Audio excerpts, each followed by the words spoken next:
If a new day starts in the dark, right? Why are you afraid to use your dark side for your new beginnings? When you're working on a business or in life, things will always go wrong. That's the human condition.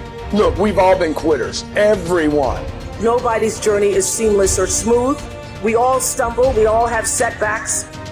The question is not if some of these things will happen to you. They will. The question is, what do we do next?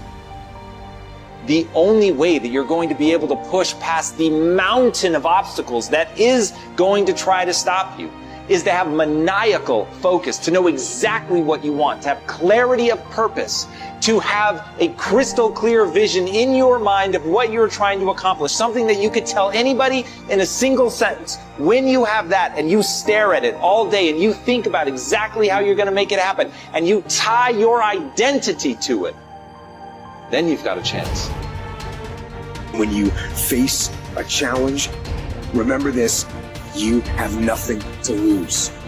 Stand up, go forward, go out in a blaze of glory, fighting with everything you've got, every ounce of energy, every bead of sweat, every drop of blood until your last breath. Winning is not about the trophy and the accolades. It's about the grind. It's about the obstacles. It's about the challenges. It's about the pain that you endure along the way. My glory, it happens in the darkness of the early morning, in solitude, where I try, and I try, and I try again, with everything I have to be the best that I can possibly be, better than I was yesterday. Better than people thought I could be, better than I thought I could be. Then claim one victory that no one can ever take away from me, ever. A victory that is earned every single day. A victory of determination and will and discipline. A victory achieved because I will not stop. How you do anything is how you do everything. It's those little things, the little decisions that you make every single day, as small as it seems, that create an environment in your head of what it is you're becoming. Are you a finisher, a quitter? What are you? How you do anything is how you do everything.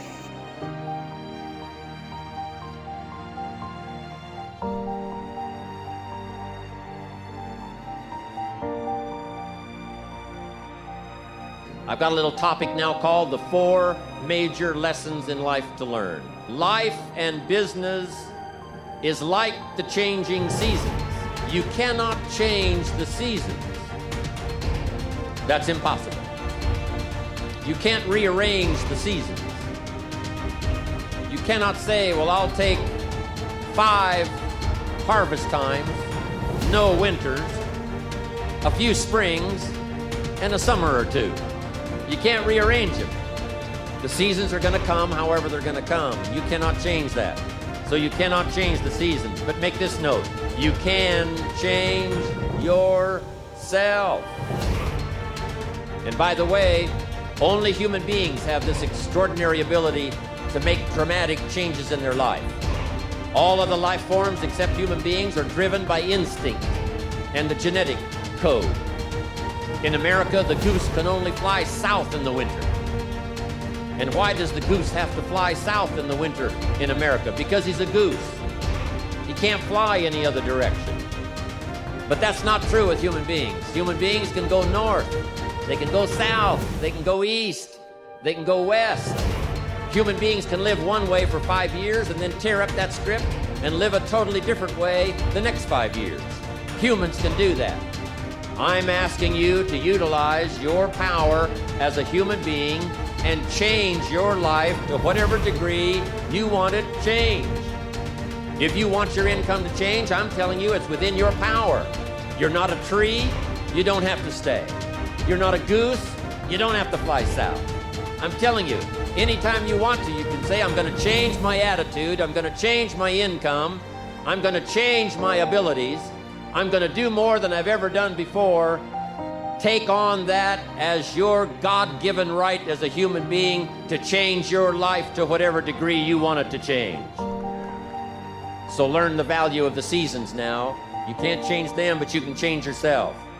Now here's the 4 major lessons in life to learn. Number 1, learn how to handle the winters. It's a fact of life, the winters follow the fall, the harvest. And pray tell how often? 6,000 years that we know of, recorded history. Winter comes after fall. Night comes after day. Difficulty follows opportunity. Recession always comes after expansion. So the winters are going to come. The winter of sickness, the winter of disappointment, the winter of devastation, social winters, economic winters, personal winters when your heart is smashed in 1,000 pieces and the nights are unusually long. It's simply called wintertime. But the winters are inevitable. So it has been for the last 6,500 years recorded history. You say, well, Mr. Rohn, what can I do about the winters of life? In World War II, we marched against the winter, and finally the spring came. We marched against the tyranny of communism, and finally the walls came tumbling down. We marched against the tyranny of the Nazis, and finally liberated the world for democracy and freedom. And that's what I'm telling you. It's possible for you to conquer your winters. How do you keep it so your dad used to say that one of the things he'd gotten good at, he wanted you to get good at, was not letting the energy of a negative situation or confrontation to carry you away. So how do people in that moment of failure, which is usually really embarrassing, and like when you're failing, like all the talk in the world, if you're caught up in the energy, it sucks so much, people just want to turn and run in the opposite direction. So how did you learn not to get caught up in that energy?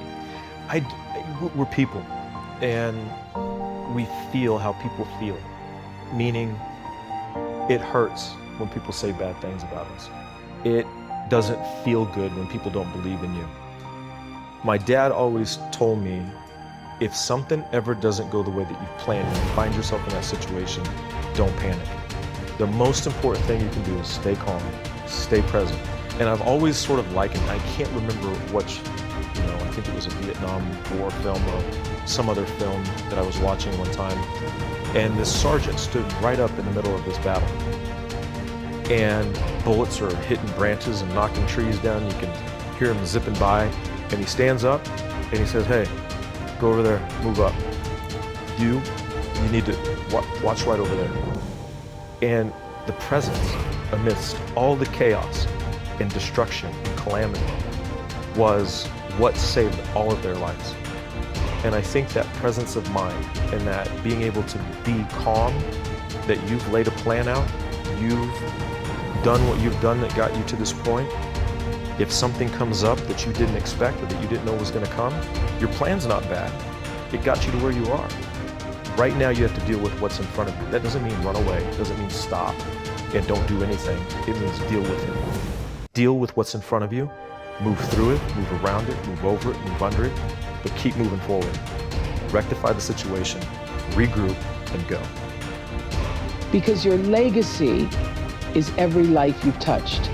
And that shifted the way I saw legacy or what you leave behind or what you do.